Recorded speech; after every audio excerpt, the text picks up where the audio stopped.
on there. Moving to our one agenda item. I move for the creation of a part-time pretrial service specialist. So moved. Support.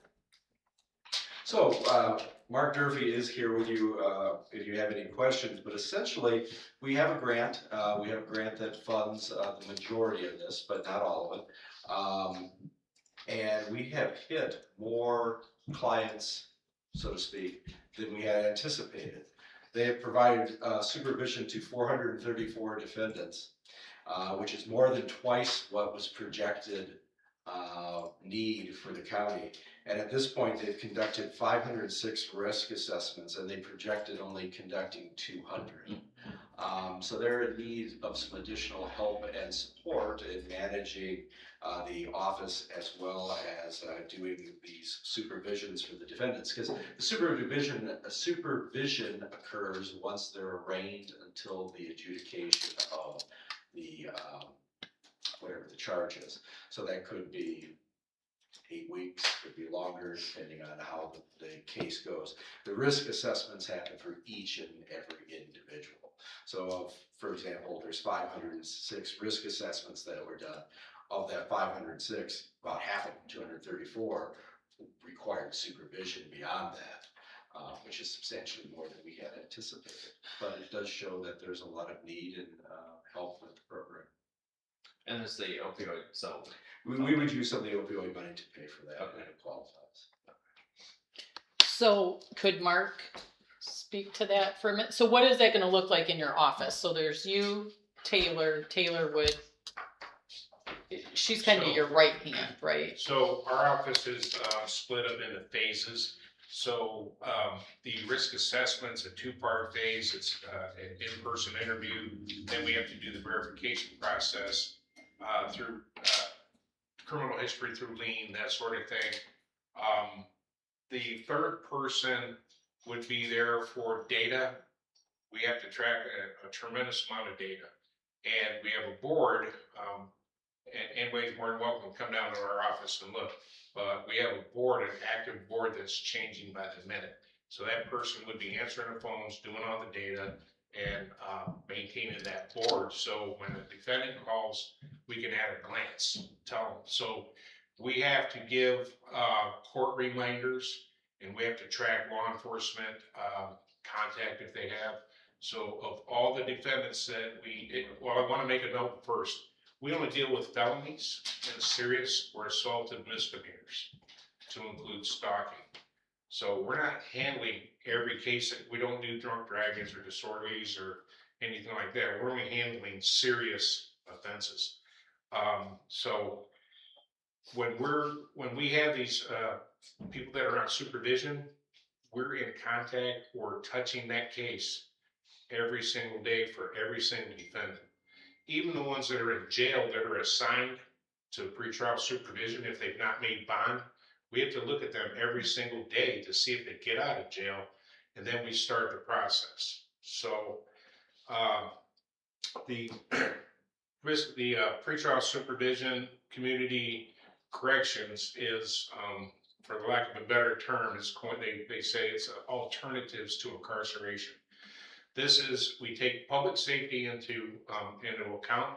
If they're going to reoffend while they're on bond, if they're going to show up for their court cases, we ensure that all those things are in the positive. At the same time, keeping them at home with their families so they can maintain their employment, they don't lose houses, that sort of thing. So that's kind of the gist of the program. And another final note would be that the goals of this it's through the MDOC. They want to affect the prison commitment rates, and we, excuse me, we just did a quarterly report where the prison commitment rates are in fact coming down and trending in the right direction. So less people are actually being sent to prison, because both judges, when we have somebody on supervision, we document meticulously every contact with that person. If they call us, we write down what they say, and it's in our files, it's in our computer.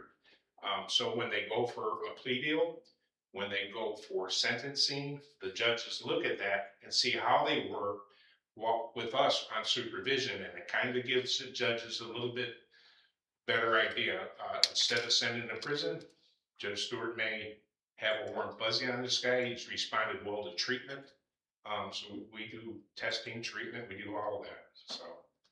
So when you say that is trending down, is that Shiawassee County or is that statewide or both? Shiawassee County. Shiawassee So, County. yeah, Okay. Shiawassee County has had higher numbers.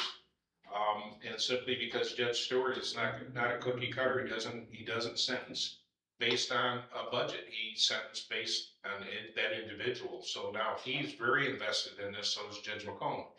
And it's starting to, we've been doing it, 2 years now, and it's starting to play out.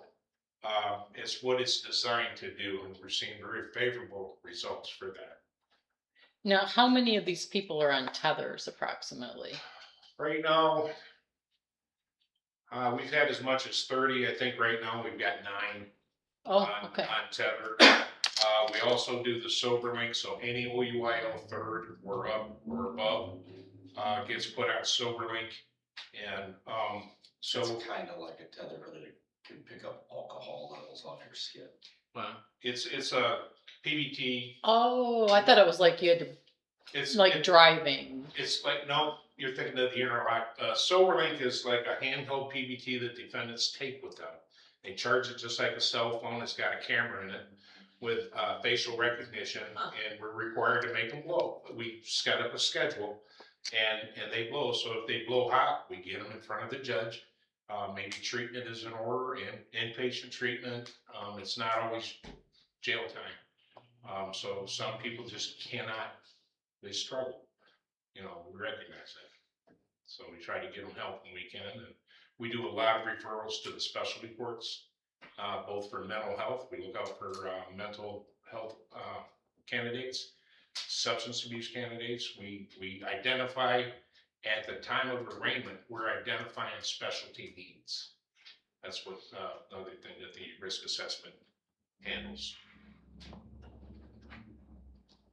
So when the opioid grant runs out, will MDOC punch in a little bit to help out that position? It will depend on a lot of things. Number one, the opioid money won't run out for the next 20-some years, because we will get some every year, about 200,000 or less. It will shrink down over the next 20 years as it comes in. Beyond that, it depends how much the state chooses to fund the MDOC program. And sometimes they provide more, sometimes they provide less, and then they divvy it up based on need to all of the different counties that have different programs. So do we know what percentage of this position comes from the grant funding and what position or what percentage comes from the general fund? None of it comes from the None, general fund. okay. It would either be a mix between the grant and the opioid money, which is special revenue account. Last year, our grant was in the neighborhood of $80,000. This year for 2027, I just submitted the grant proposal for that is for $118,000. So, and So if we get more money from the state, now they don't have the same fiscal year as we do, so they begin on October 1. Yeah. So it will depend on what our award is, what percentage between the two, but there is enough in there between the two to pay for it. And it's not a general fund item. And I would imagine that many of these clients or defendants are gonna have some type of opioid issue. Shiawassee County's #1 criminogenic need mirrors the state's #1, and that is substance abuse. That is our biggest, that's our biggest thing. And everything that we do is geared towards identifying that, getting people help, setting them up, through that process. And some of you know, I just had back surgery, so I was off for a week and a half. Taylor was in the office by herself for a week and a half, and that is enough to, we can't take days off in that office. We just simply can't do it. When I was off for a week and a half, it took us 2 weeks to get everything caught back up. And it took both of us to do that, so we are extremely busy. Sounds good. Any other questions or discussion on that? All right, Thank you. thank you. And just a voice vote, right? All those approve, please signify by saying aye. I, All those opposed? Motion passes. The last call to the public, nobody here, all right. The Public Safety and Courts Committee is adjourned.